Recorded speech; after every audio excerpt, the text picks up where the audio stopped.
All right. I call this meeting of the Davenport Community School District Board of Directors to order. Director Crumwoody, would you please read our board priorities? I gotta find it. There. Thank you, Mr. Whoops. Thank you, Mr. President. The Davenport School Board establishes the following priorities to ensure the academic success of all students. Number one, to provide leadership and direction to improve the overall learning environment in our classrooms, schools, and district, including the health, safety, security, and happiness of students and staff. And number two, direct and support actions, programs, and activities which reduce the impacts of poverty on our students, families, and our community. Thank you. Director Snyder, would you please read our mission and vision statements?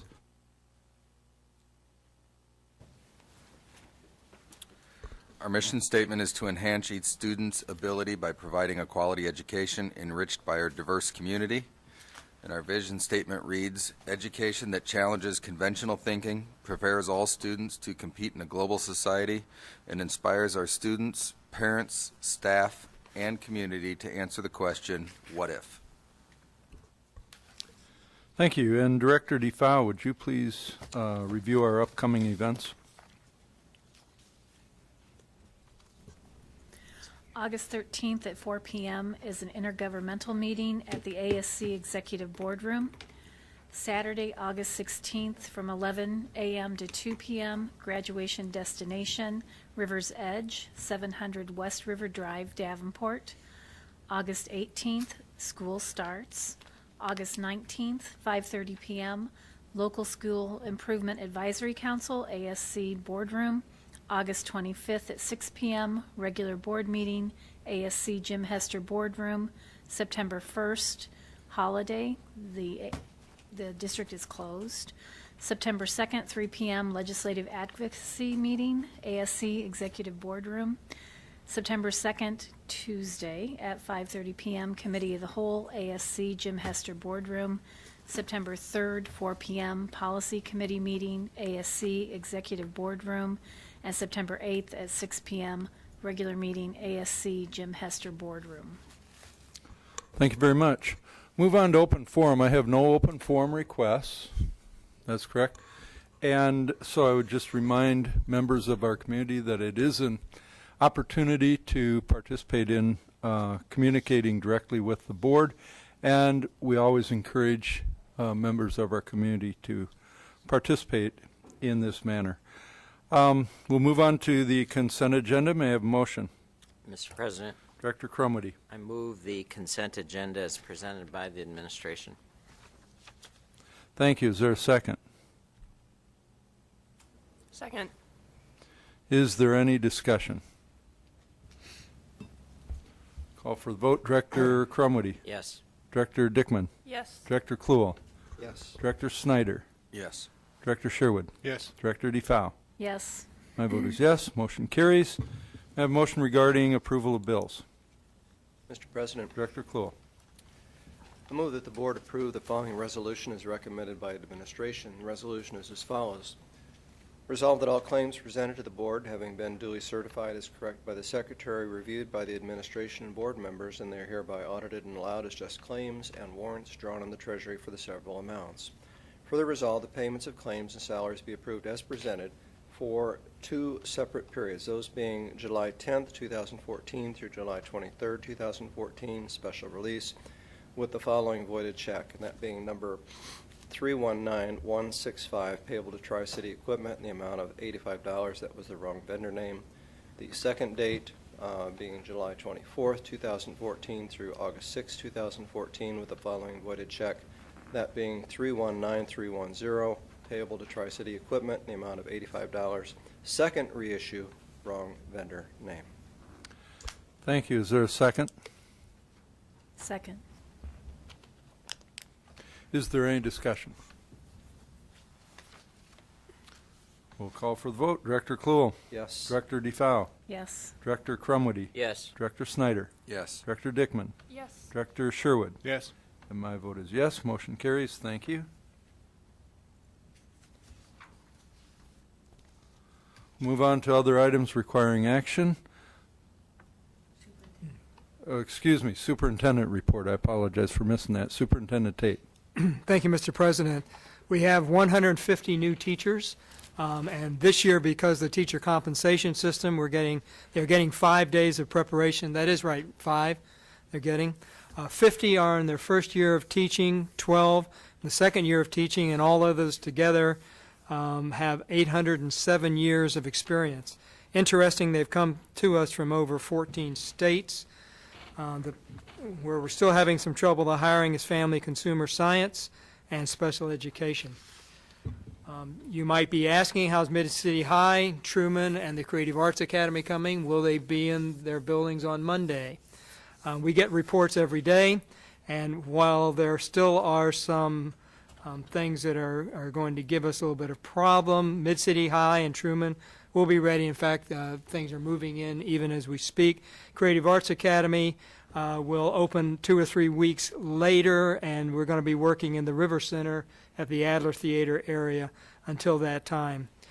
As was indicated when the schedule was read, graduation or destination graduation this Saturday at the River Edge, and all are invited. Great opportunity. Again, we're trying to get families and anyone there who to understand how important graduation is. So we're not just necessarily going after people who are maybe a dropout threat, but just everyone who wants some assistance and help and realize that they need the entire community to get through the effort. So if you have some time, be glad to see you there on Saturday. And that completes my report, Mr. President. All right, thank you very much. Now we'll move on to other items requiring action. May I have a motion regarding the approval of the contract with Voyager Sopris Learning for Numbers Training? Mr. President, Director Dickman. I move that the board accept the administration's recommendation for the contract with Voyager Sopris Learning, Inc. in the amount of $70,000 for numbers training. Thank you. Is there a second? Second. Is there any discussion? Director Sherwood. Yeah, I just had a question about, along with the letters, whether or not we're building capacity inside. Wait for her to get up here.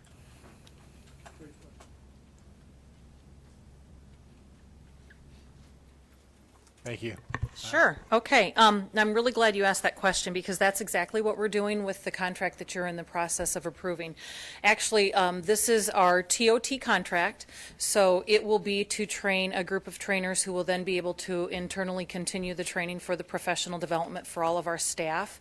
What we're really excited about with this particular group that we're training is we're going to have a large cadre of trainers available to do this. We're partnering across the board on this. Curriculum and Instruction is partnering with us, and the AEA. So we're going to have a very significant number of trainers to carry out the training for the district. And have your trainers been picked from the Teacher Leadership and Compensation Group?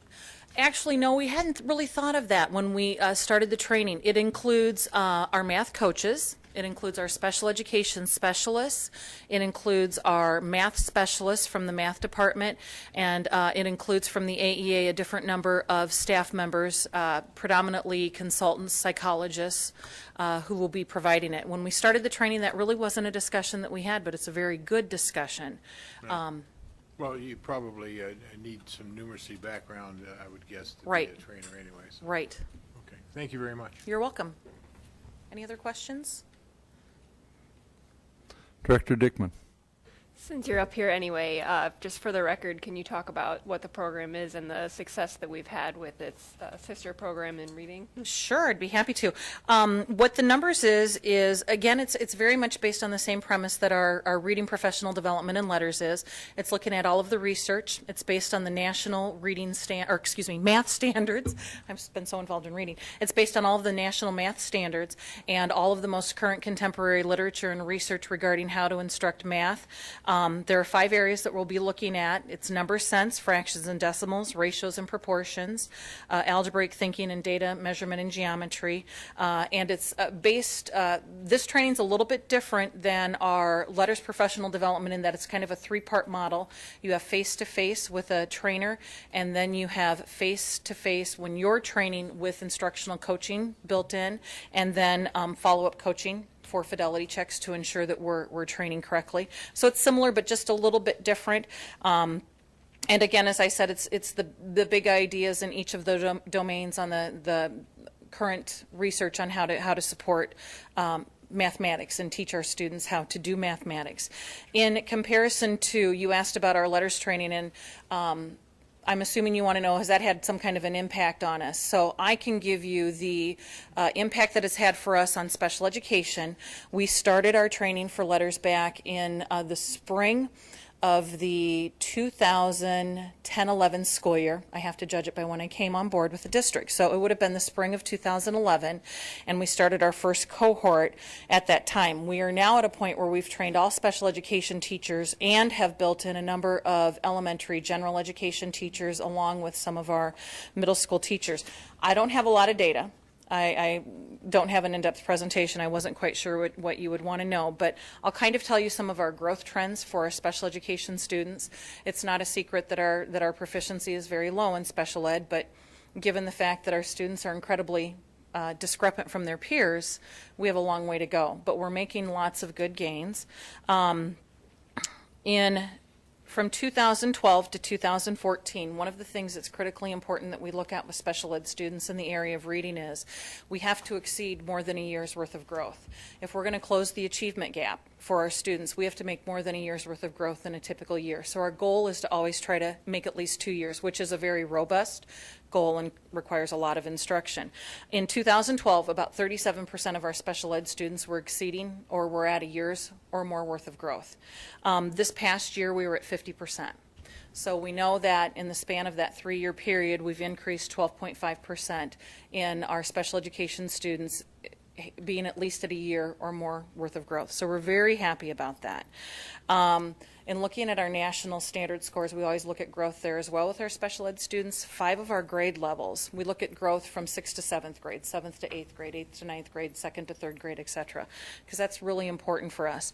5 of our grade levels, that growth span exceeded the median growth score, which would be exceeded more than a year's growth. Here's one of our huge celebrations. Our 8th to 9th graders should have grown 13 national standard points. Our 8th to 9th graders grew 40. So right there is a 3 years growth. So we're very pleased about that. So can I attribute all of that to just letters? I kind of look at letters as that's the foundation, which helped us in understanding everything else we needed to build to put the very comprehensive recipe together to look at improving reading scores. But it truly was the foundation of our work. And then I looked at our 3-year average for our gap between our African American IEP students and our Euro American IEP students. 3 years, our average is 11%. So we're very pleased that we're addressing things. Again, I'm not going to say letters is the only thing, but it was the foundation for us that helped us in understanding all of the other steps that we had to take. So that's the journey we're starting with numbers in the area of math to ensure that we're working on that as well. Thank you, and I know those are hard-won gains, so I'm Oh, glad. they're big, I know it, they're very hard-won gains, that's for sure. Any other questions for me? Director Crumwitty. Yes, thanks. If I understand this right, the numbers training involves some of the new math strategies Yes. that will be expected in the core curriculum. Is Yes. that correct? I'm having a very difficult time learning number sense the new way. Okay. So with that, I'm curious as to, I know we're doing the teacher training with this. Tonight already, during Dr. Tate's evaluation process, we talked about evaluating teachers. And how do we know, how are principals going to be trained to know that teachers are doing the numbers with fidelity? That's a really good question. And one of the things that was critical that we build into letters training when we started our letters training was that we knew we had to provide the principals, maybe not with the in-depth training that we were providing to teachers, but we had to provide them with training as well so they understood what they were looking for when they were going into the classroom. So we've actually, within letters, and we'll do this with numbers as well, we just aren't quite there yet in putting the plan together, is we'll have an administrative training for all of our principals, starting with our elementary principals, so they understand. It won't be as in-depth, but they'll understand the highlights of what they need to be looking for to ensure that teachers are implementing with fidelity. We did that for letters. Actually, I want to say when we did that, I think it was about 6 days of training that they attended and they wanted. And once we get to a point where we're ready to train the principals, we'll do something very similar for them as well for the numbers, to build their knowledge base. And that, I have to tell you, was based on the principals coming to us and saying, I don't like walking into classrooms and seeing teachers that are doing things that I don't know anything about, so I need to build my knowledge base even deeper. So they really were the push for that. Good, thanks. Anybody else? All right. Thank Okay. you very much. Thank you.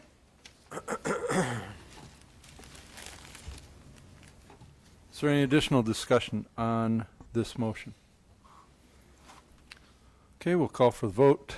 Director Kluhl, Yes. Director Snyder, Yes. Director Dickman, Yes. Director Sherwood, Yes. Director DeFau, Yes. Director Crumwitty, Yes. and my vote is yes. Motion carries. Thank you. May I have a motion regarding approval of 95% group contract? Mr. President, Director Dickman. I move that the board accept the administration's recommendation for the contract with 95% group in the amount of $122,550 for professional development training. Thank you. Is there a second? Second. Is there any discussion?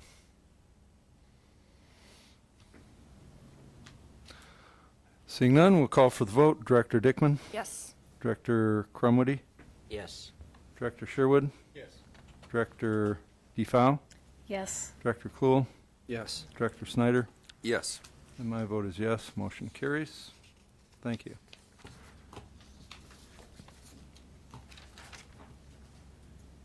May I have a motion to approve the 90% plans for construction of replacement tennis courts on the Brady Street Stadium complex and authorize solicitation of bids for the work? Mr. President, Director Kluhl. as you stated, I would recommend that the board approve the 90% plans for construction of replacement tennis courts on the Brady Street Stadium campus and authorize solicitation of bids for the work. Thank you. Is there a second? Second.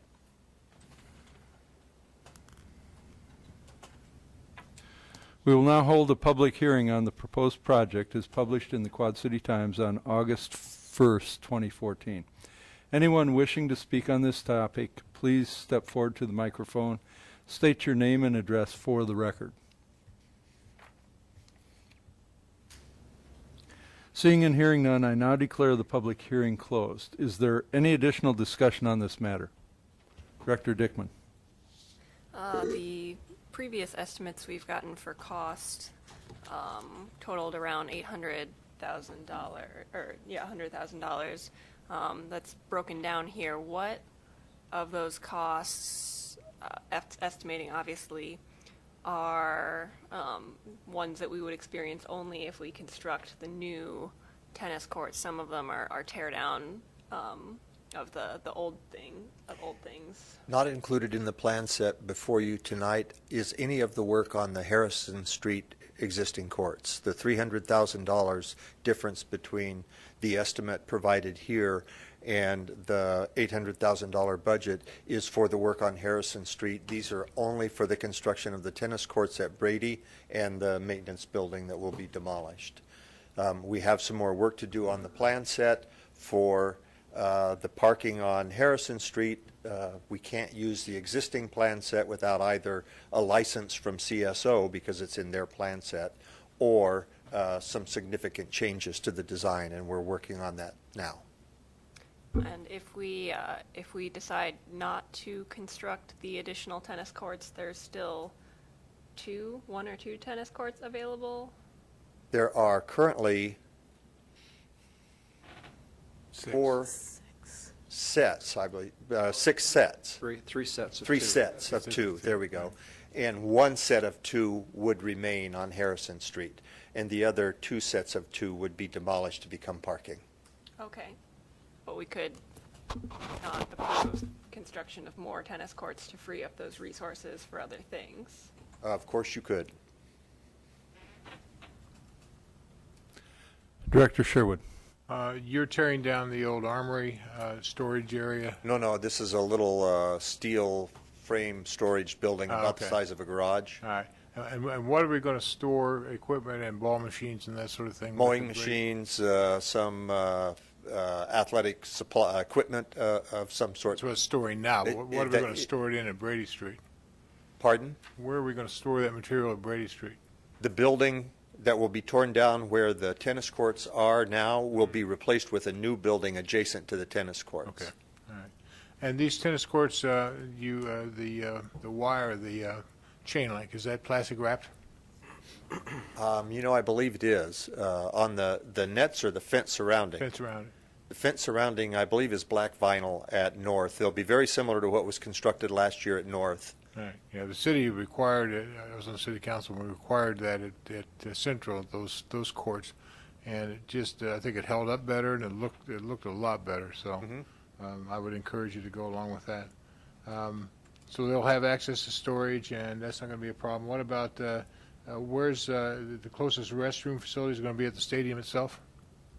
I believe that's correct. And that's will there be any provision for at any point for stands for fans? We've had several conversations with the staff about stands for fans, and they have not asked for them. There is an area available adjacent that in the future development of the campus could be if it were necessary.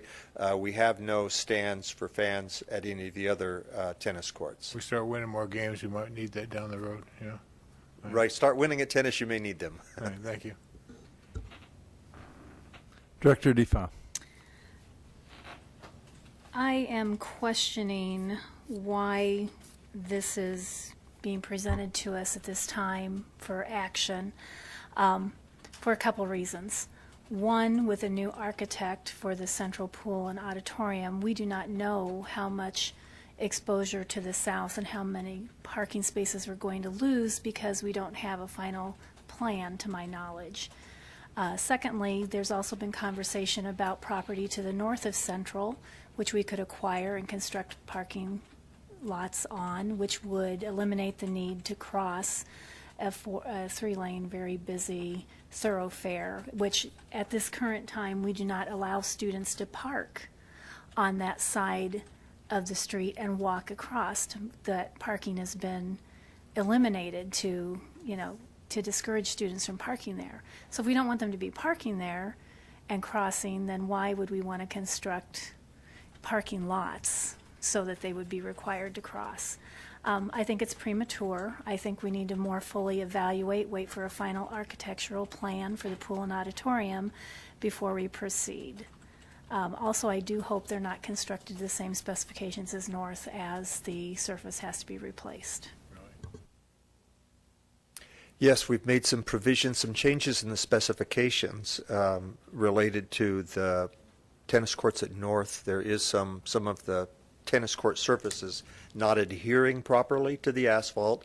So we've made some changes in the specifications, and as you see in the budget estimate, we've provided for observation during construction by the engineering firm to ensure that some of the same problems that occurred at North do not reoccur. Additional discussion. Director Sherwood. Just a follow-up on this. I didn't know about this problem at North, but it's an ongoing concern of mine that we don't hold contractors accountable for the quality of the work they do sometimes. Is this a problem of specs or a problem of performance? I believe there's a problem with both, and we've had the contractor out. The contractor is on notice formally to make repairs. They'll be reworking some of the court surface at North, but I'm concerned that you're going to be able to see patches virtually, and it should be a smooth, uniform surface. It'll be smooth and uniform, but I think that we'll be able to see where areas had been patched because the color won't be exactly the same. Yes. I'm not happy with that. Well, as far but as we I'm are holding the contractor accountable. That's Yeah, the well, point. it needs to be to new finish. I mean, new Absolutely. condition. And if that they don't comply with that, then we shouldn't re-engage these folks. They should be on a list that we don't re-engage them. Somebody has to pay a price at some point, or we're never going to get the quality work that we require. So you already know that, but I agree. Yeah, thank you. We still have retainage and a performance bond, and we expect to get a satisfactory surface at North. And we, as I said, made changes in the specifications and provided for greater observation during construction. Any other discussion? Director Dickman. I know that there are many other projects that are on the list of things we want to get to that I would say have a significantly greater chance of having an impact on student learning. There's doors that are unsafe. There's classrooms that are not the proper size. There are all sorts of things that these funds could be going towards. None of our students is going to leave high school saying, wow, I can't believe we only had one set of tennis courts. I think that a lot of the construction funding that we spend in this district, it seems like we are trying to compete for high school students, but we are competing on an unlevel playing field. Students are going to choose Davenport because we offer diversity and an entire array of other things. If they want top-notch single high school facilities, if that's a direction we want to go in, we would need to consolidate into one high school to have top-notch facilities there. If we want to offer our students smaller high schools, spending all of our construction dollars on non-academic things is nonsense to me. I think that we have way too many projects that we need to address to be frivolously spending dollars on things like tennis courts that are not going to benefit that many students and are not going to add that much prestige to our district. And if we use those dollars for other things like making our heating and cooling systems more efficient, adding insulation or solar or wind or any of these things, it would help our general fund. Whereas, like we have the situation at North, they're apparently going to be using up some more of these construction dollars to resurface some work that wasn't done properly. So I will very clearly be voting no. Any additional discussion? Director Snyder. I would like to make a motion that we table this until we actually get plans and a final direction with the new auditorium as to what we are actually going to need for parking, because as of right now, that is unclear. Are you making that motion? And it's actually a motion to postpone. I am. All right. Is there a second to the motion to postpone? Second. Excuse me for a second here.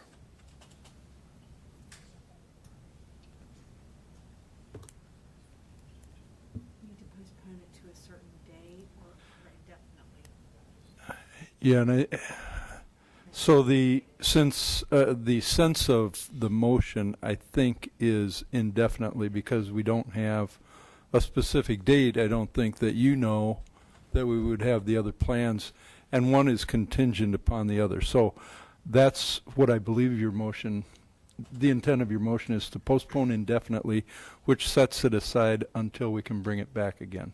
That's correct. I don't want to allocate dollars now if they're not needed, but I don't want to not allocate them if down the road we find they are going to be needed. Okay. This is a debatable motion. Is there any discussion on the motion to postpone indefinitely this decision? Director Sherwood. And I didn't have a chance to look at the detail of the unsolicited proposal that we got. And I didn't hear much of it because technology is so poor that I finally got so frustrated I just hung up. But the question I have is the board is very anxious, and the justification for going with this unsolicited proposal was that they didn't want to delay the central project any more than possible. So how certain are you that these courts would come into play as far as parking, and by delaying this tonight, are we in fact going to put a delay into the entire project by not, in other words, is there a cascading effect here by not doing this that's going to delay the project? We have had some work with Mr. Larison on the proposed footprint that he will be bringing to you. We likely will be asking for you to consider his proposal at the Committee of the Whole next month. And if you choose to undertake that at that time, you'll see a much better developed plan. We have done counts of how many parking spaces will be lost and how many will be gained and so forth. And in the scheme that he currently has proposed, we would need these across Harrison Street and more to accommodate all of the parking that the high school would use were it available. Right. And as far as courts themselves, to be competitive, to have a tennis team, we need a minimum of 6, and 8 is the standard now, as I understand it. Is that your knowledge as well? 8 is, Rob's saying yes. Yes. So, if we went to fewer courts, we would have to literally cut the tennis team at Central. Is that correct? I can't answer that. You'd have to add lights. There's no other way. Okay, thank you. Oh, well, one last question. So what I'm hearing from you is that you're saying that would not impinge on the timetable for us to not pass this tonight? If we delay much longer, our goal was to have these constructed before the tennis season next spring, and that would mean before winter weather set in, so that would be right away. And if we delay much longer, we wouldn't be able to do that. I don't think that I would say it would affect the Central High School project schedule. We would just have to figure that out. Okay, thank you. Director DeFau. But the tennis team did compete this past season on the tennis courts that are currently available.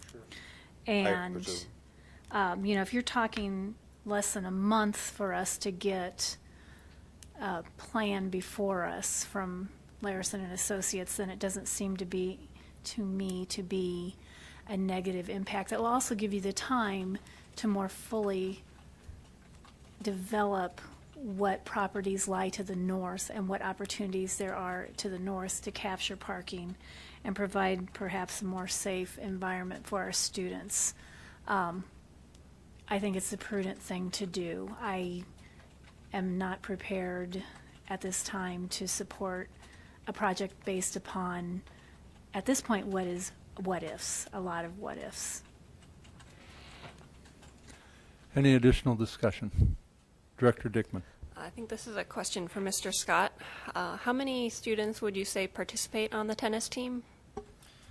Between the boys and girls, the girls' team has to travel to Duck Creek to use their tennis courts right now because both seasons.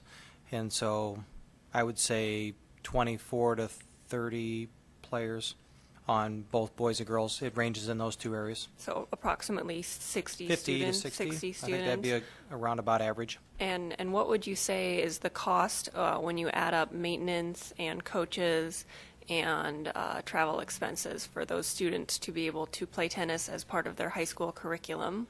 I would say tennis ranks in the lower end of a cost standpoint for us. When you're talking about major sports like football and the equipment needed for those kind of things, so tennis is a very inexpensive opportunity for our students. But you said there's coaches for it? there's only one coach. Okay, They there's only a- have one coach compared to other programs have multiple coaches. They just have one for boys and one for girls. But what is the salary of those, if you I are would able to recall? say they're probably 16% if I had to make a 16%. 16% of the base. Okay. And so I don't have that number off the top of my head, but Okay. they're not paid at the same level as the football coaches. Okay, but football, we charge admission for games, so that helps to kind of pay for itself. If we had facilities for tennis courts, we could do the same. I mean, Do you think that that's something that the community would buy into?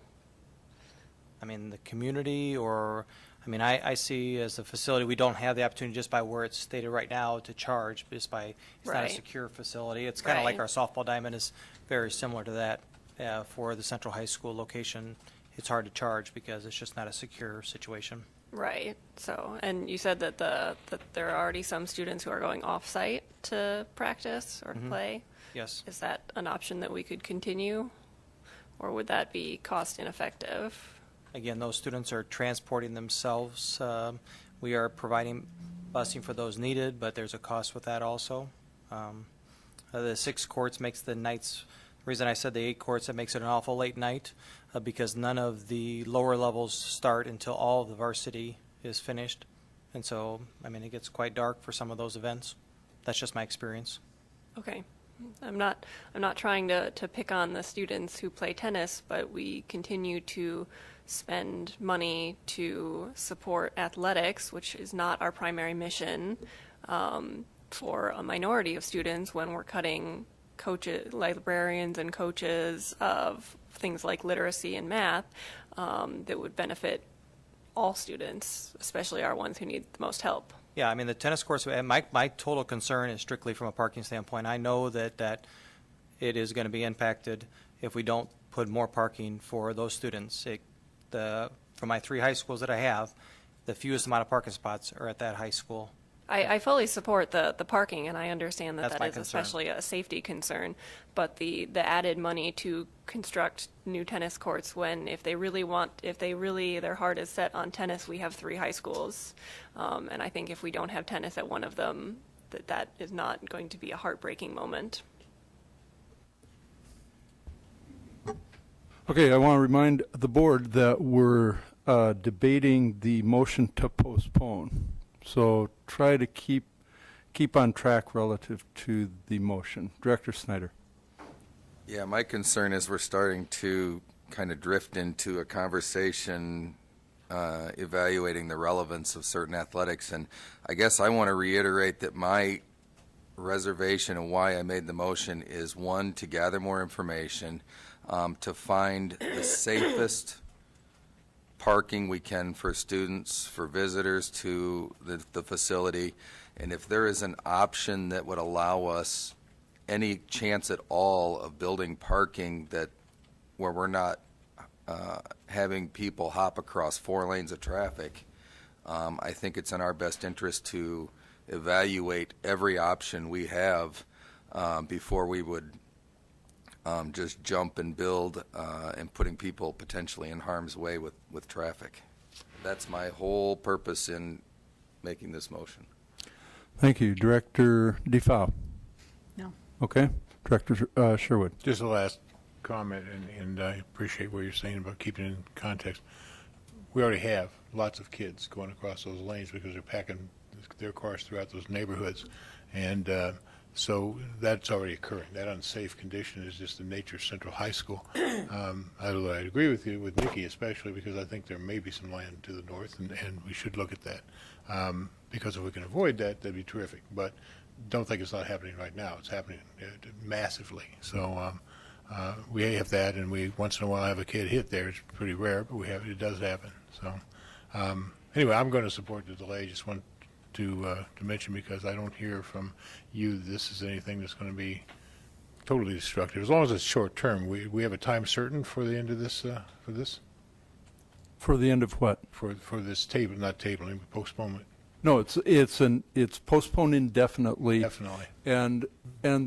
But the essence of it is that it will come forward kind of as quickly as possible once Mr. Maloney gets the, I guess, close to the final draft of the plans for the auditorium and pool, which those plans do affect these tennis courts, and that's Right. why. Essentially, we're looking for a footprint, though. We're not looking for detailed Yeah, it'll be, I buildings. think it'll be significant enough that the board then can make a decision on the All right. tennis courts, and the tennis courts would be brought probably at that same meeting. Then I'll support the postponement. Any additional discussion? I've got one or two issues, and I was trying to figure out how to keep them in the context of this. I think I figured it out. You said something that just alarmed me early when you said we need a license from CSO if we're going to use some part of their design on these tennis courts. And you know my thoughts on what happened there. But would a license cost us additional money? How would we get that license from them? Tell me just a little bit more about why that's important. This is the ownership of instruments of service clause that you've been concerned about. The plans that were generated for the parking lot as a part of CSO's work is their instrument of service, and they own it. They would need to give us license to use those existing plans. So either they give us license, or they ask us a fee for the license, or we substantially change the plans so that they are no longer the plans that were done by CSO. I have made an inquiry to CSO. I would argue that we've already paid and should be granted the license based on the payments we've made.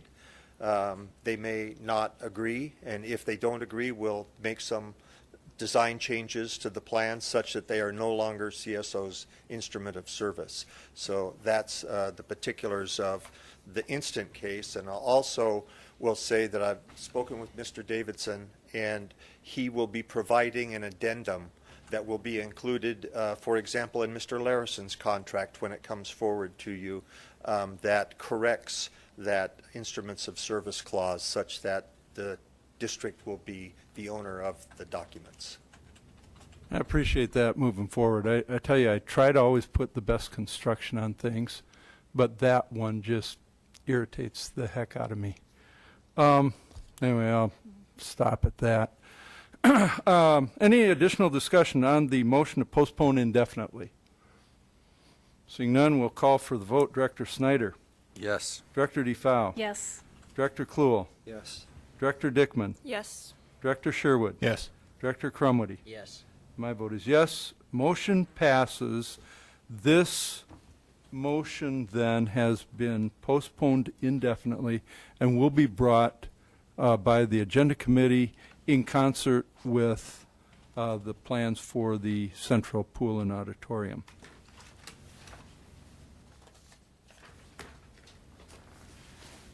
May I have a motion regarding the legislative priorities for the IASB?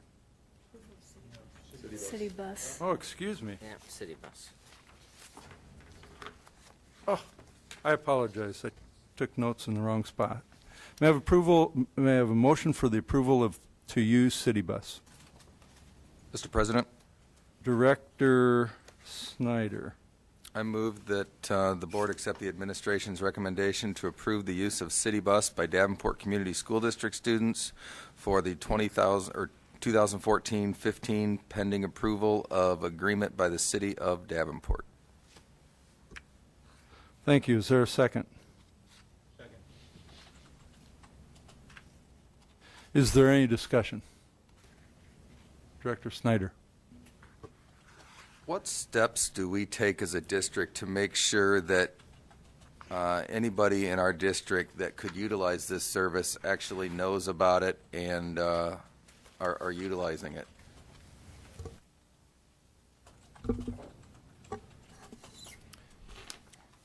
Mike, do you have some?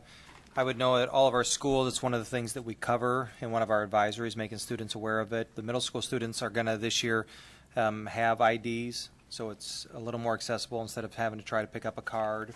We're going to be trying to give picture IDs so that they know they can use it more actively during the school year, but also we promote it for the summer use, and students know that they can use it during the summertime at all also.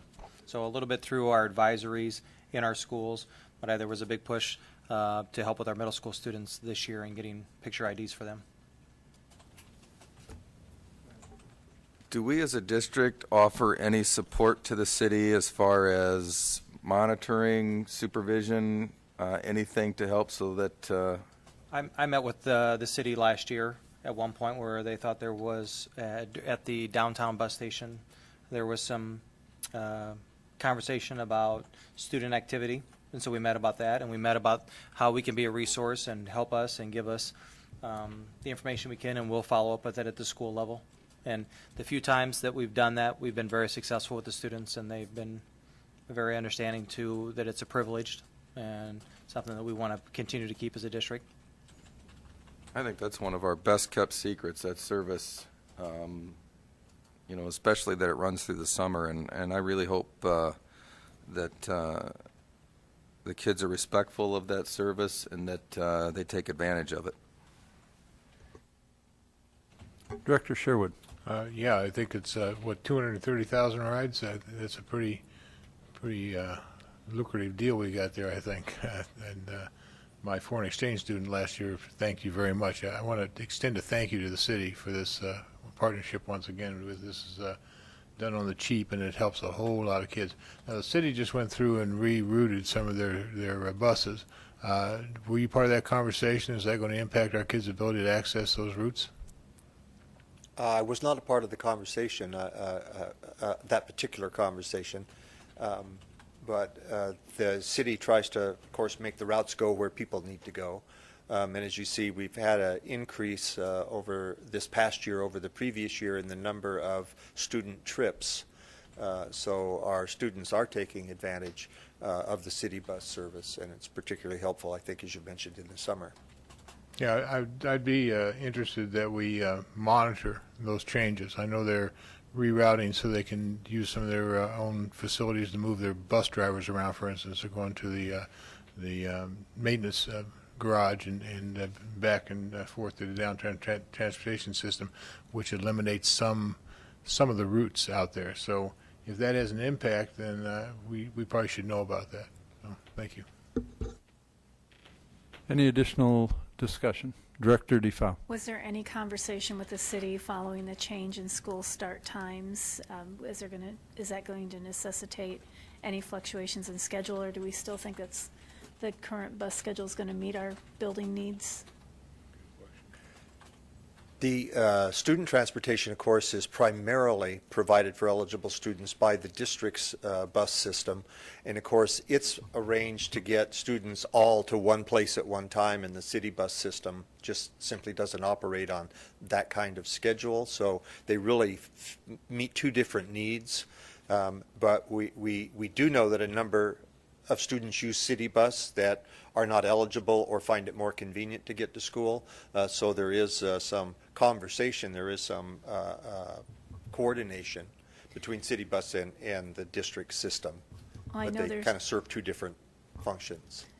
I understand that, but as there's significant ridership, especially for the Wood and North buildings, I think those are still the largest routes that we experience, and the fact that we know intermediate students are getting dropped sometimes an hour, not necessarily by the bus, but by parents, at up to an hour ahead of the time that they are able to access the building, remains a safety concern for me, that if there's a large discrepancy between the bus schedule and the time that that building is open, that they may even spend an extended period of time. So any coordination that we could do is in the best interest of our students.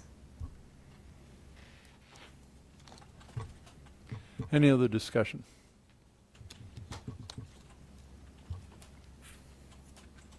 Yeah, I wanted to say thank you also to everybody involved. I think it's been it looks like a huge success for the district, and I hope it's a great opportunity to work with the city on this. The ridership looks fantastic, just thinking about what the numbers mean. And when I did a quick calculation, if I did my math right, Each ride costs about 5.5 cents. So, anyway, nice idea. Way to go. I'll go ahead and call for the vote. Director Snyder, Yes. Director Sherwood, Yes. Director Kluel, Yes. Director Dickman, Yes. Director DeFau, Yes. Director Crumwitty. Yes. My vote is yes. Motion carries. Thank you. Now we'll move on to the approval of legislative priorities for the ISB. May I have a motion? Mr. President, Director Crumwitty. I move that the board approve the legislative priorities for IASB as presented. Thank you. Is there a second? Second. Is there any discussion? Director Crumwitty. Yes, Mr. President. First of all, I would like to thank Director DeFaw for her wordsmithing and changing some of the priorities a little bit. I'm not sure if the board understands the process that this now goes through. As soon as we approve these, they go into the LRC at the Iowa School Board Association, and that's the committee that I serve on. And we collect those from all the school districts, and so we pretty much find the ones that have common wording. And so, and I think probably Director DeFaw should come along with me, because then what we do is rewrite and wordsmith again. But I appreciate her wordsmithing, and hopefully we can get these off to the Iowa School Board Association. Thank you. Is there any additional discussion? Director Dickman. There were some of these that I was not quite fully on board with when we first discussed them at the Committee of the Whole, but the other board members at the table here did a very good job explaining a lot of the reasoning behind them, and the wordsmithing is a significant improvement, I would say, from the vagaries of the original language we were looking at. So I plan on supporting these priorities, and I certainly hope that they continue on. Thank you. Any additional discussion? Director Kluel. Just curious, there was one priority that was left off that we've always put in previous years, and that was support for allowable growth. And I wonder if the committee could talk about why they decided not to include that. Director Crumwitty, you want to answer that? Well, actually, the priority didn't come up. We agreed that we would not exceed 5, and that was the recommended number. And so, as you can see, we ended up with 4, and that's why we kind of left it open. And if the board feels that we should add something about allowable growth, we certainly can. Well, I presume there must have been a reason why you didn't include it. No reason. No reason.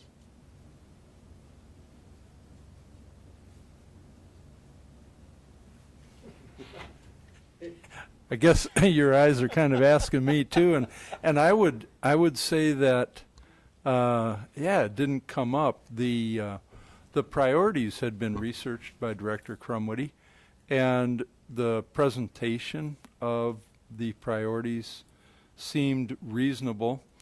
There was discussion, of course, about all of them, and as we thought, I remember the thinking about the priorities, and especially that equity issue, which we've always thought about. The 4-year-olds is important. This 3-year school board term, I think, is a significant issue, and I think that not that it was omitted, but maybe it's an omission of thought. I don't believe that it came up in the discussions. Well, my take on it is this. Thinking about it obliquely, I think that it is a priority that will come up, and it'll be a priority for IASB as it will be for UEN. So we don't, I think, need to support it, and we can rely on the 4 that we've got. I appreciate your thoughtfulness. Director Dickman. I was going to suggest making a motion, or make a motion to add a fifth priority that we would like the state legislature within 30 days to set allowable growth at least 3%, and then we could discuss that if we want to add that priority, or I cannot make that motion. Well, You the- need to decide. All right, I will make the motion, and then the group can decide if they would like to support that, all or right. if not. So you're moving to amend the motion, Yes. and tell me again. I'm moving to amend the priorities. Right, I understand. To include. To include a fifth priority that would be have the legislature within 30 days of the start of the session set allowable growth at least 3%. Is that the correct? It's good enough.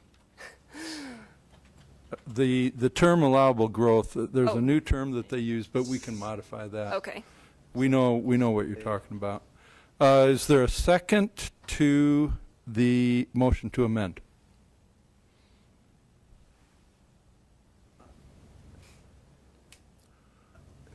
Well, we got time. No, we can't discuss it Well, unless now, there's a I second. just want to say that I would amend it, but I think that 6% is the number that I would insert. So if I second, I will then amend. But then that's fine. But So I will we got a second. second to get it on the table. Okay, so it's been moved and seconded to establish a fifth priority, which is to require the legislature within 30 days to set, and what was the correct term? Superintendent? Supplemental. State aid.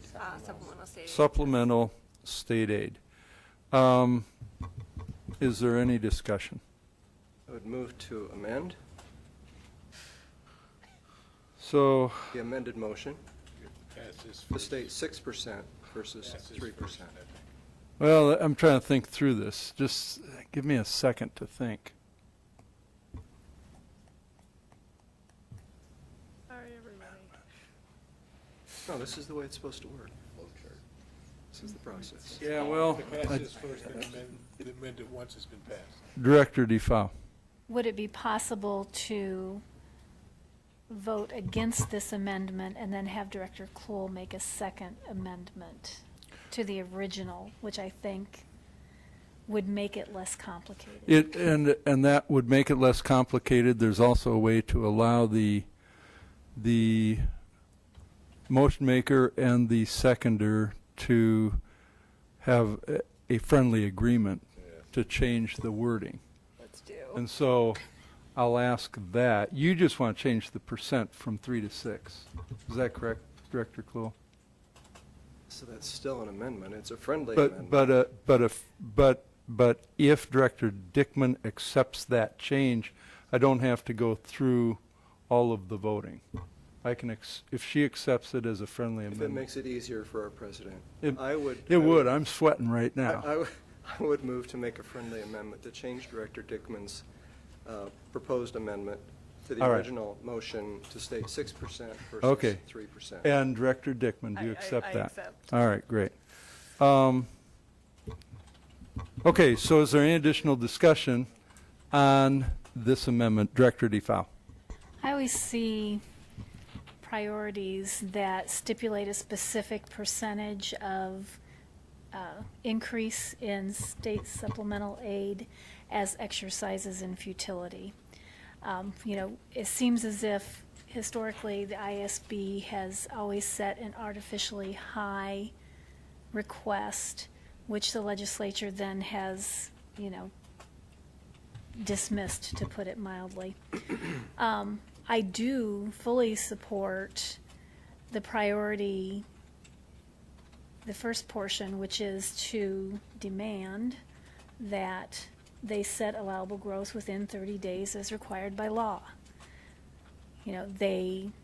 We can't budget effectively. It has a significantly negative impact on our ability to do business. And the fact that, well, I'll stop there. Director Sherwood. There's no doubt the legislature has, to put it kindly, dumped on these figures when we asked for 6%. But the fact is that every year we fall further behind in our funding of these schools based on the national average of funding, and 6% is the minimum that it would take for us to begin to catch up. So at some point, somebody's going to talk turkey to these turkeys and tell them we need the money that we need if we're going to do the job that they're requiring that we do. So even though it may be futile, at least the number's out there, and we can defend that number. Additional discussion. I would Director agree with Clue. Director DeFau. I think holding 3% or 6% out there is hard for a legislator to deal with. It's just basically asking for more money for what? To throw more buckets of money into the ocean as far as they're concerned. We, Legislative Advocacy Committee, had worked last year and the year before to try to come up with a descriptor of what would not happen if we didn't get 6%.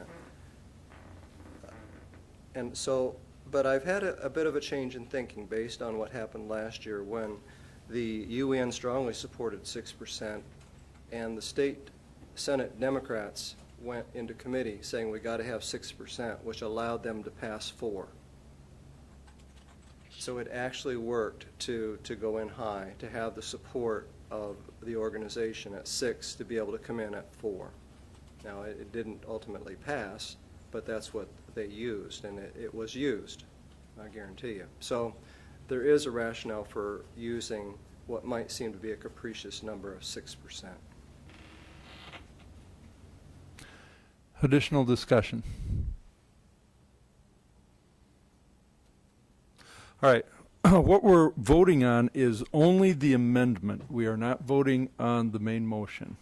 So the amendment is to amend the priorities to include a 5th priority, which is that we require the legislature within 30 days to set supplemental state aid at 6%.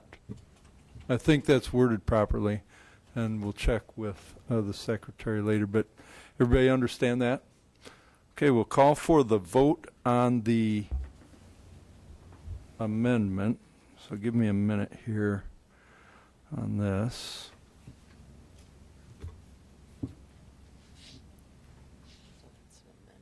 All right, Director Dickman, Yes. Director Kluel, Yes. Director Crumwoody, Yes. Director Snyder, Yes. Director Sherwood, Yes. Director DeFau, Yes. and my vote is yes. Motion carries. So the legislative priorities has been amended to include a 5th priority, which is to require the legislature to, within 30 days, to set supplemental aid at 6%. Is there any additional discussion then on the IASB legislative priorities for the school board, for the Davenport School Board, priorities 1 through 5? Okay, we'll call for the vote. Director Crumwoody? Yes. Director DeFau? Yes. Director Kluel? Yes. Director Snyder? Yes. Director Dickman? Yes. Director Sherwood? Yes. And my vote is yes. Motion carries. Thank you. We'll move on to discussion items. And first is modification of policies to prohibit use of e-cigarettes on school property. Director DeFau, would you be prepared to Sure. hold that discussion? Sure. Thank you. And I don't know if everyone at the table has had the opportunity to review the article that was posted, that was from Education Week, relevant to e-cigarettes and anti-smoking policies within schools. And when I saw that and read it, I felt like it warranted taking it to the policy committee to have a conversation about whether or not we wanted to recommend that our policies be amended to prohibit the use of e-cigarettes, just as we prohibit the use of other tobacco products. The committee felt it warranted discussion by the full board, so we bring it forward to you this evening to get some direction as to whether or not you think we should proceed with amending our policies to include this new vehicle to consume nicotine and other products which may not be legal. So I open it up for discussion. Director Snyder? I absolutely think this needs to be amended. We're starting to see more and more of these e-cigarette stores pop up.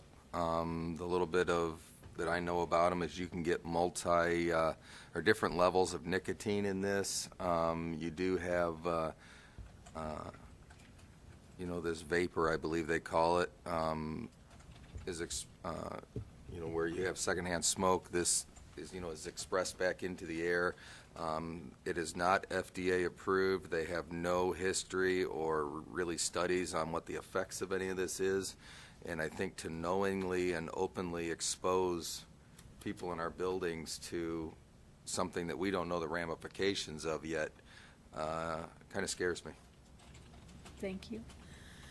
Director Dickman? I would second that thought, and especially with the growing popularity of these devices, I guess, I think that I would hope that we're able to accomplish this amendment with haste. Director Sherwood? Yeah, and I don't think I got in on this conversation. If you go to Oregon, you see these hanging around people's necks, and they're not smoking tobacco out of them. I'll tell you, there are lots of other things you can smoke in these devices. My question is, though, don't we already have banned tobacco products and drugs, have we not? Is this redundant? Do we need to do this? Because as far as I'm concerned, this is just a device to deliver something you've already banned. So it shouldn't be allowed in the premises anyway. I think that the added clarity, in my opinion, to the policy so that it clearly stated that there was a prohibition on e-cigarettes would give administrators and other of our staff something to fall back on. I know I witnessed someone pull an e-cigarette out in the middle of a school Oh, I'm sure. and had no compunction doing that. Yeah. That was one thing that precipitated my concern about this as well. Well, I don't guess I don't have a problem with it, but we're always trying to keep the policies down to a minimum. I think this is already covered, but if we want to be more direct with it, that's fine with me. Yeah, I don't anticipate it being a new policy, but rather an inclusion of in existing policies. Yeah. But there'll be several that would have to be. I do think that our administrators need to be updated about the marijuana oils and that kind of stuff, because I think in Iowa, we haven't seen this nearly like we see it on the West Coast, and it's very, very abundant. And so we're going to be seeing that. And there's no odor associated with this. You can't smell it. And so it's a whole different kind of ballgame, and very easy to kind of sneak. So we need some maybe in-servicing on some of these new technologies that are out there. Director Snyder? My other concern with this, too, is the availability of these to be purchased online, which means students, and I don't even know if students, if there's an age restriction on purchasing this now as it is, I don't know. But I know anything you can purchase online or anything that's easy to come by, I think if we don't have something in place, all we're doing is endorsing that the fact that students are allowed to use these in school, and it's a path I don't want to go down. And I think the article referenced that online there is some, statement that you must be 18 years of age to order, but they have no way of enforcing it. And in terms of stores, maybe we'll have to have a policy committee road trip, I don't know, try and figure out what their rules Just like are. you have to be 18 to see an R movie? Yeah. Yeah. Superintendent Tate. I think our policies probably talk about tobacco products and not nicotine products. So with my lawyer hat on, my client didn't have tobacco products. He or she had a device that had nicotine. So I think just to cover us, because it hadn't happened yet to my knowledge, but they'll be coming to try to get around it. So I think it's a good move to try to clear it up. Thank you. Director Kluhl. No, our board is not diverse on a number of levels, and I wonder if we had a smoker on the board, what they might have to say, but I don't think we've got any smokers, and I wouldn't wish for one. But I'm just thinking obliquely again about the obscurities of Dillon's rule and the fact that the Attorney General's office, the State Attorney General, has not taken a stand on vaping. Can we?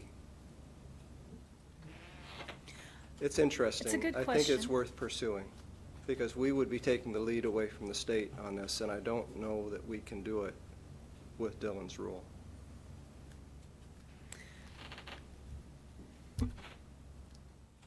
Director Johansson. Thank you. And I'd like to take the state on this one.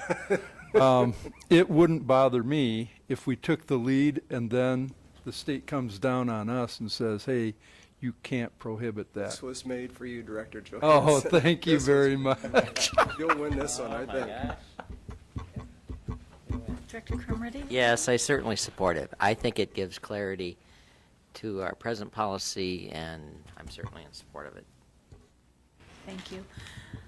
Yeah, and once the policy commit, and perhaps even before we would tackle the policies themselves, we could ask our legal counsel for some clarification as to whether or not we would be within the confines of our authority to incorporate nicotine products as prohibited. So, thank you for that input, everyone. All right, thank you very much for that. We'll move on to policy review. And again, Director DeFau, would you lead our discussion on that? Sure. Again, posted online were a series of policies that the committee has worked on and are bringing forward to the larger board for comment and discussion. The first is 602.20, and it's the United States flag policy, which we actually approved last fall in November. However, Dr. Tate had a request by the local Vietnam Veterans of America group for us to consider flying the POW-MIA flag at our different buildings, and so we've had some lengthy conversation that went a couple months, and we're bringing forward to you what the group approved or supported by consensus. Yes. Director Kluhl? My only thought on that would be how the POW flag is mounted. I've never seen a POW flag mounted with an American flag. It seems they have to be with separate flags, so there would be some expense involved if that's the case. Director Tate? My understanding is it would be mounted under the American flag like the state flag is right now. I've never seen that done. At the Arsenal, they're separately Yeah, flagged. it I might be. don't know. I mean, that's something I could certainly check, but the intention of the Vietnam Veterans of America was to be mounted under, not in a separate pole at all. I think we even had some language relevant to the display of the flag that said if you're going to display it and you display the state flag as well, that it's American flag, state flag, POW-MIA flag. So there was a provision for it.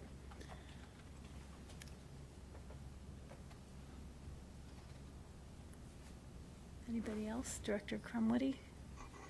Yes, I certainly support this. In fact, I've had some conversations with this group, and I'm certainly in support of it.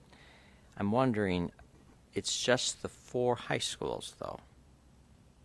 Correct. Why are we not including other schools? Does anybody else in the I policy? don't know what conversation you've Yeah. had, but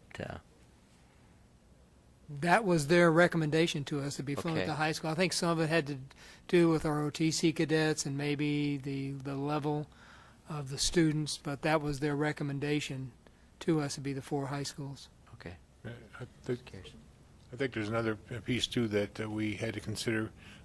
This is one group asking one thing, and there are lots of groups out there that can ask lots of things. So Yeah.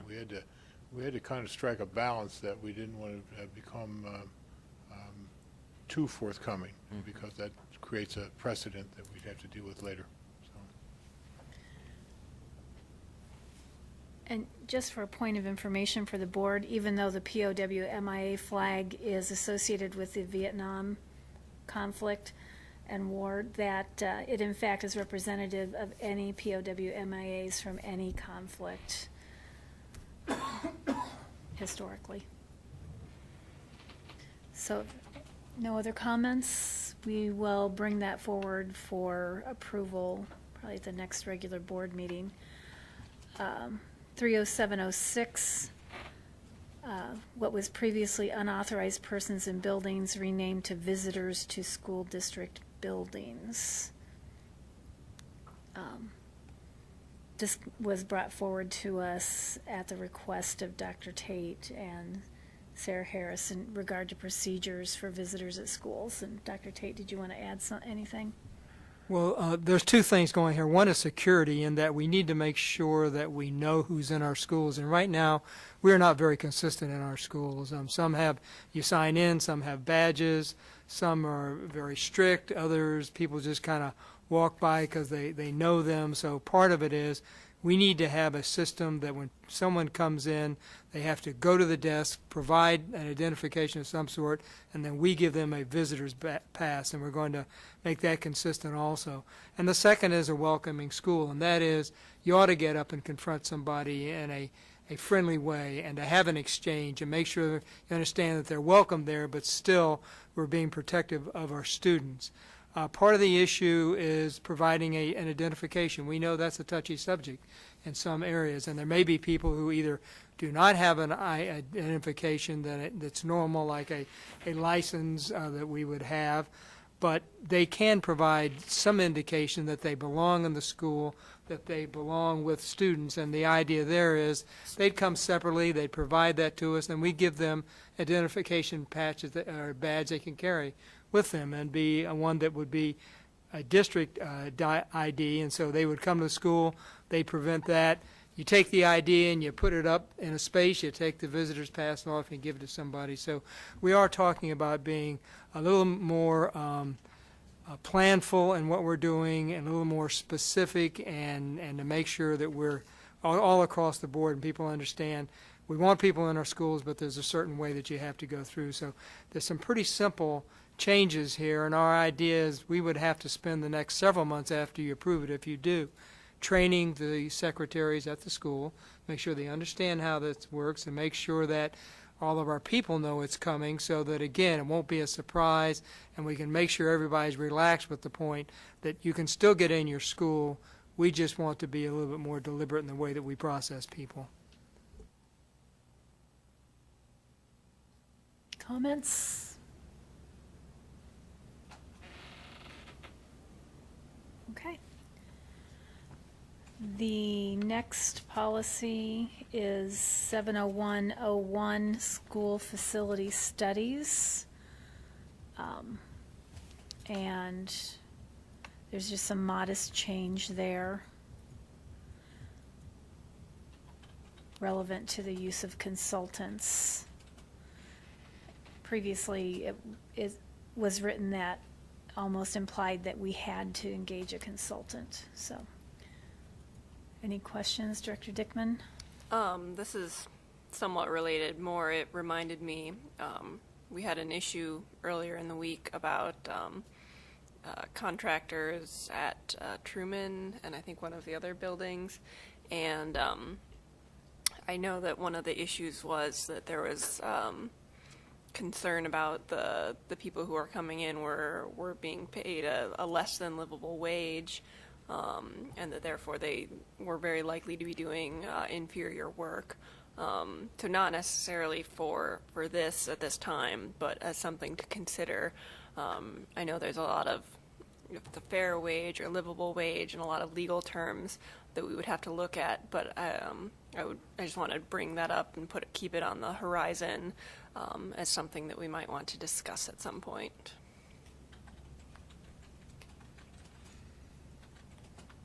Director Klool? I wonder if you could talk about the effect on racial balance. It seems a little confusing to me. Changes in the racial composition of a building as a result of new construction shall be reported to the board. Help me understand that. Yeah, and that's prior language, which I believe stems from the point in time when we had I'm going to lose the word. Desegregation. The segregation plan, and where we had to ensure that we were not situating school buildings where we would be isolating certain groups within our building, within our district. And that's why that language is there. And I am not certain whether or not, now that we are, practicing under a diversity plan, if we should, we probably should take a look at that. And that's just something that slipped I the think it may be policy time. committee's I would radar. recommend taking a look at it. It seems superfluous to me at this point in time. And you may well be right.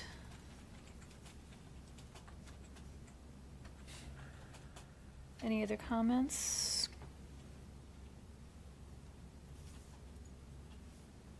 Okay, so we'll take a look at that back at the policy committee next month. So you don't expect to see this one for approval in the next couple weeks.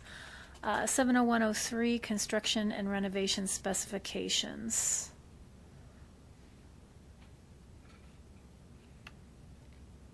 And I might add that these changes are courtesy of President Johansson. Or no, not on this one, was it? Different one. I take that back. Yeah, The first and the next one, not this one, yeah. Yeah.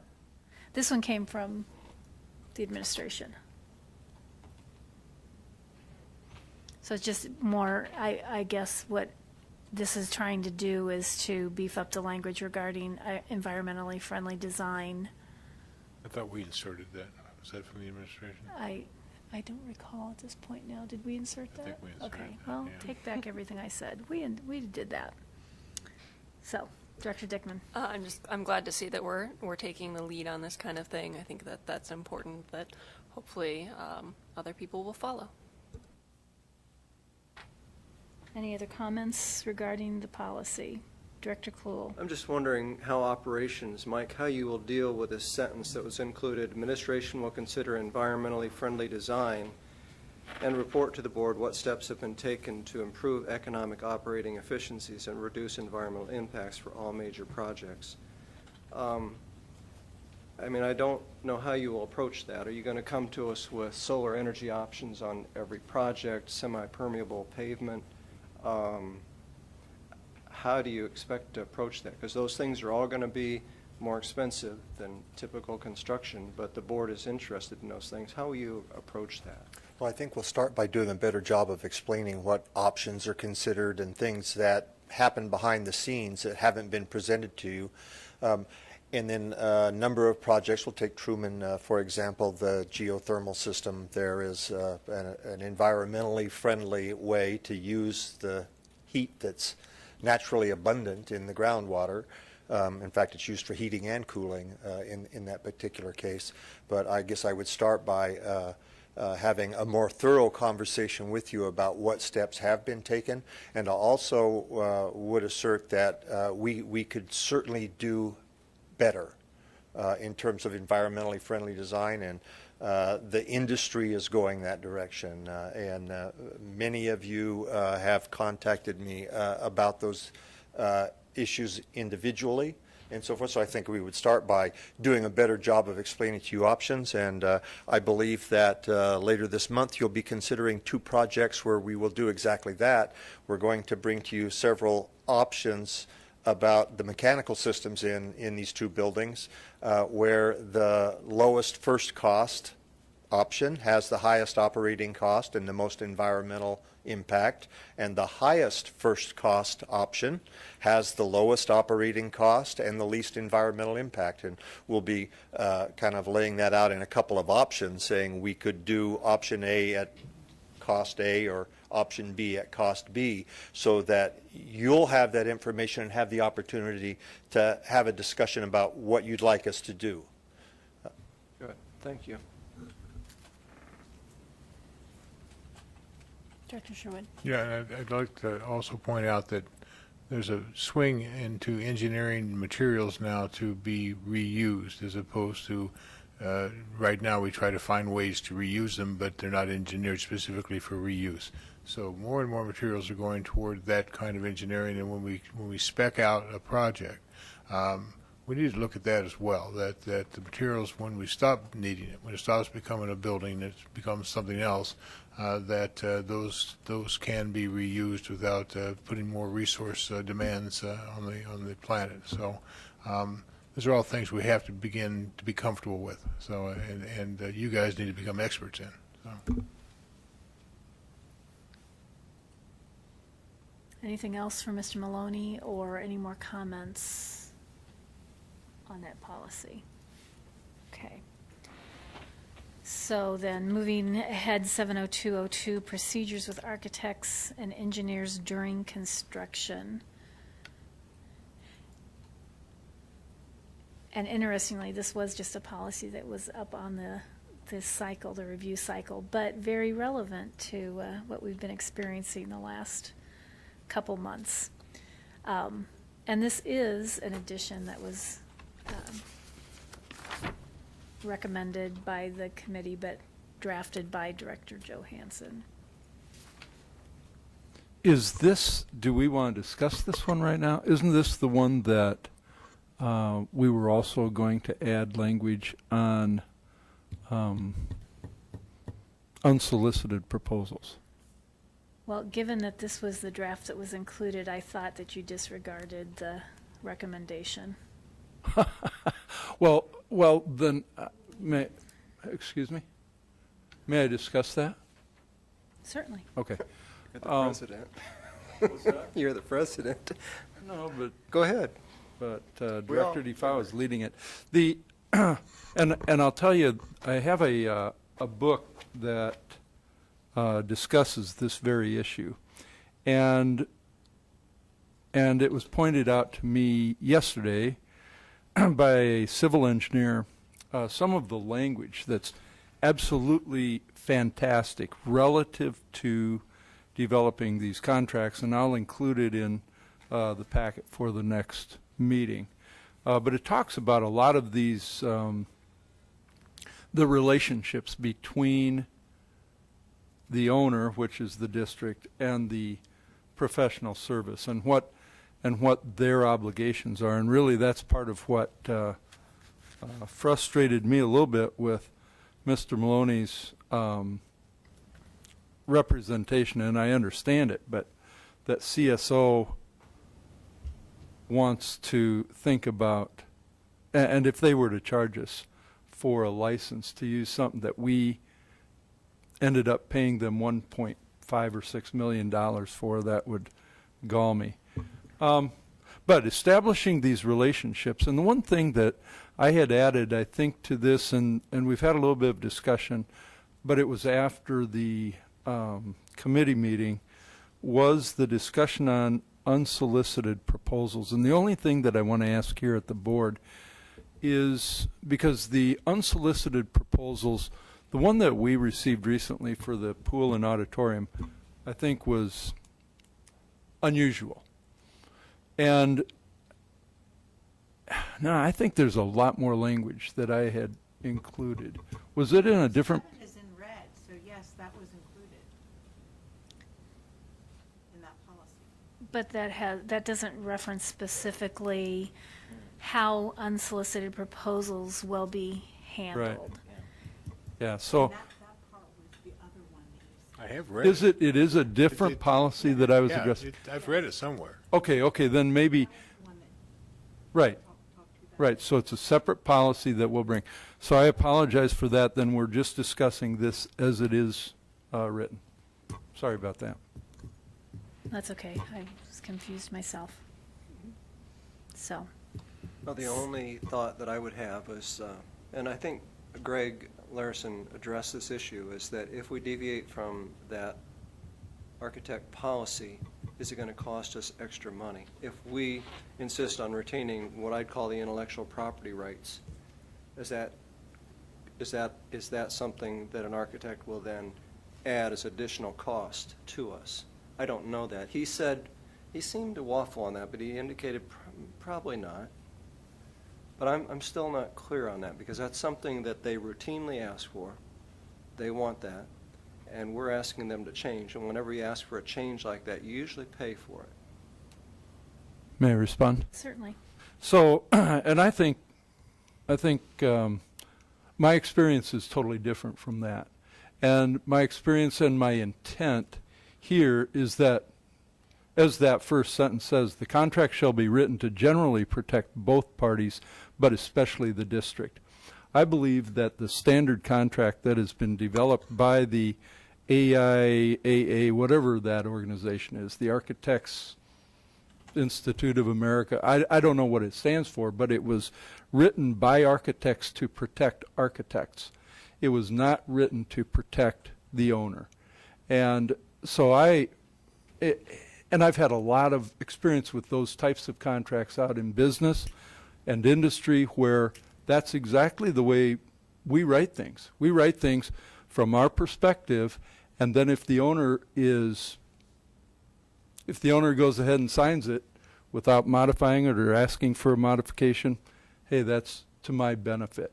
And that's the way I see these contracts.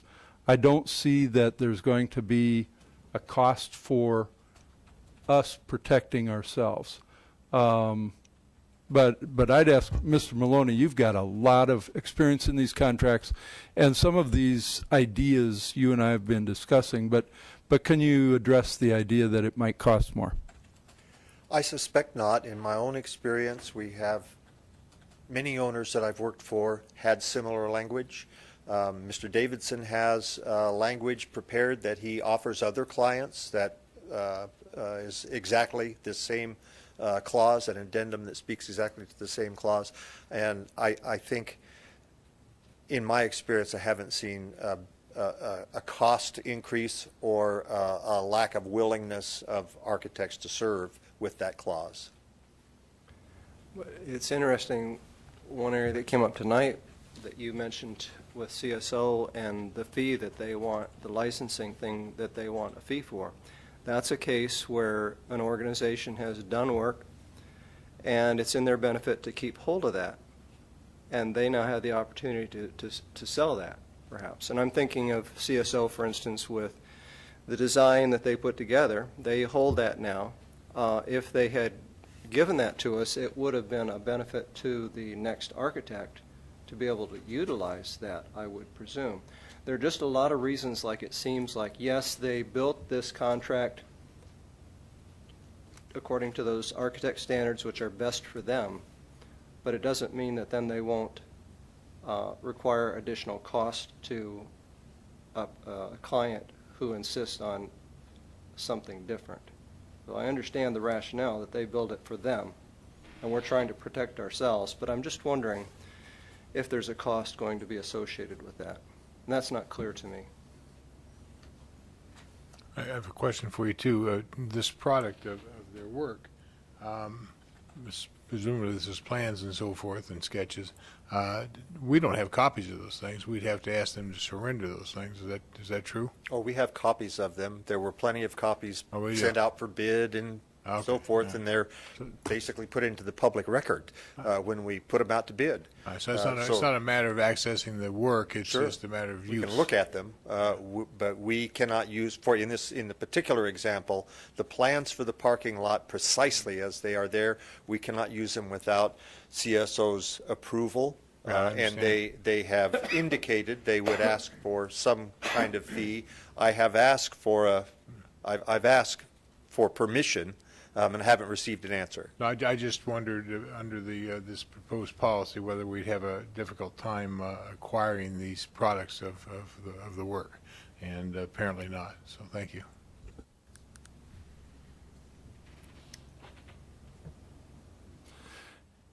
And we probably won't know until we ask, but $1.6 million spent in 1 year is a lot of money. And even if the way that these get discussed and agreed by the administration and the architect and And sure, the architect may put in $10,000 or something on a project that size, but Mr. Maloney and our administration will understand if the fees are out of line.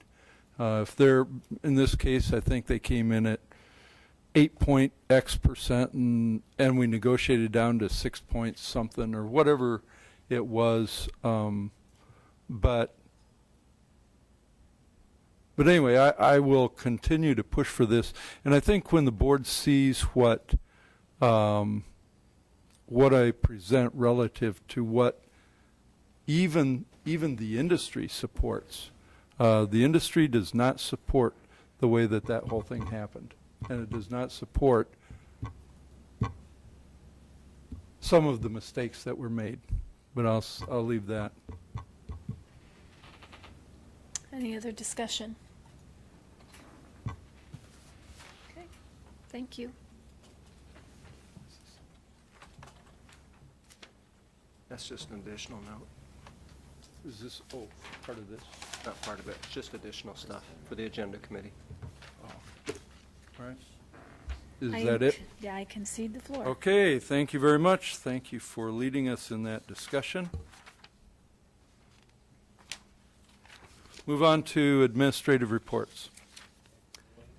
Mr. President, each year we publish in the Quad City Times a statement called the Annual Anti-Bullying, Anti-Harassment Public Statement. It was published on July 31st, and I read a prepared statement. I want to know that everyone to know that beside the statement, we are very sincere in making sure that people who attend the school district, work here, and help out through volunteering have a right to do so without bullying and harassment, and that we will support them, and that there are ways for them to report the instances and have and actually have someone investigate, and then if there is issues and problems, to make sure they stop. But I will read the prepared statement this time. As we begin a new school year, the district's Board of Education and Superintendent wish to remind district students, parents, guardians, staff, and volunteers that harassment and bullying of students is against the law and district policy.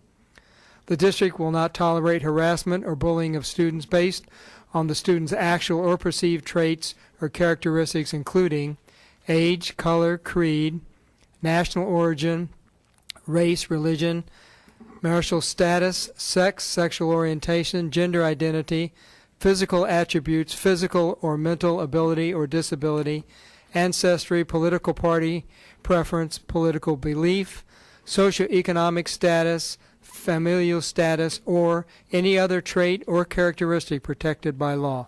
Any student who believes he or she has been subject to harassment, bullying, or a hostile environment based on one or more of the characteristics noted above, whether such harassment, bullying, or hostile environment is created by a fellow student, school employee, parent or guardian, or volunteer, is encouraged to report the conduct to the building principal or associate principal first, and if still concerned, please contact Dr. Erica Goldstone, who is the Director of Equity and Student Support, at 563-336-3805.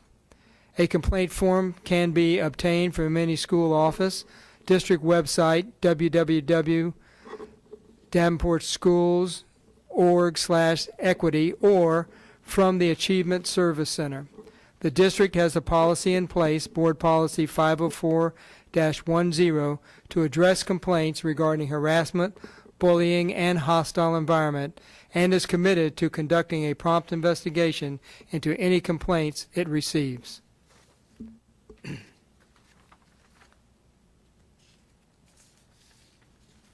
Is that the end of the administrative reports? Yes, sir. Okay, thank you very much. Move on to board reports and requests. I've got a few board requests. I'll go ahead and read these. First is from Director Snyder, 81114. Can we be sure to add a description of acronyms with board documentation when it is sent out to dumb them down so I can understand them? Director Dickman, 81114, agenda item. I'm sorry, the other one from Director Snyder was information request. Director Dickman, agenda item, discussion on data walls and their use. Does the use of data walls push for content-heavy curriculum that disengages students who are already behind and crowd out time for discovery learning? Director Kluhl, agenda item dated August 11. Request discussion on concession sales at Brady Street Stadium for non-DCSD schools. Operationally, would it be appropriate to consider allowing them partial/total receipts? The committee note is, do you want that also? I mean, No, it's just a note to the agenda committee to provide our new members the essential functions sheet that the board approved some years ago. So it'll help you understand some of what went on here tonight, unfortunately, which you didn't have. right. And so it's okay if we keep that and we'll note it. Okay, thank you very much. That concludes the requests. Are there any board reports? Director Crumwitty. I just wanted to briefly mention I stopped at Truman this past week and went on tour of the new facility, and the principal took me around and showed me the new facility, and I encourage any board member to stop out. It's a completely new look at Truman, and it's going to be a beautiful facility. Or it is a beautiful facility, and they will be in school next week, hopefully. Thank you. Any additional reports? I've got a couple. First, on, I believe it's September 26th, and I'll send out a notification probably in the next packet, but the NAACP has their annual banquet coming up, and they've asked that we consider a pretty good representation of the board at that banquet, and I'll include what the costs are. But I would encourage all board members to think about participating in that banquet coming up.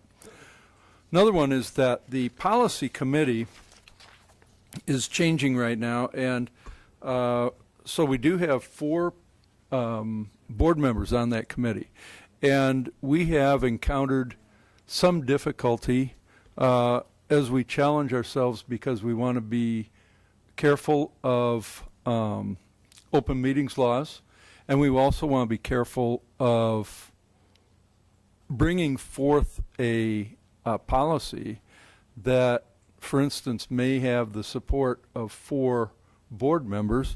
Is that appropriate for our board?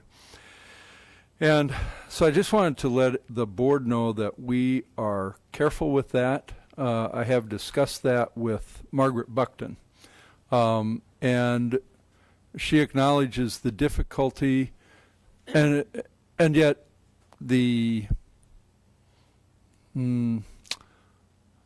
I think the strategy that the board and that the committee is using in trying to make sure that we have board members that are that have some institutional knowledge going into next year. And so because we anticipate, at least right now, 2 of the board members that are on the committee, and we only have 3, have stated that they do not intend to run, and the 3rd hasn't made a decision yet. So we have added Director Snyder to the committee, and then before too long, probably Director Sherwood will move off, Director Dickman would move on, and so it's a planned and hopefully careful approach to trying to replace that committee.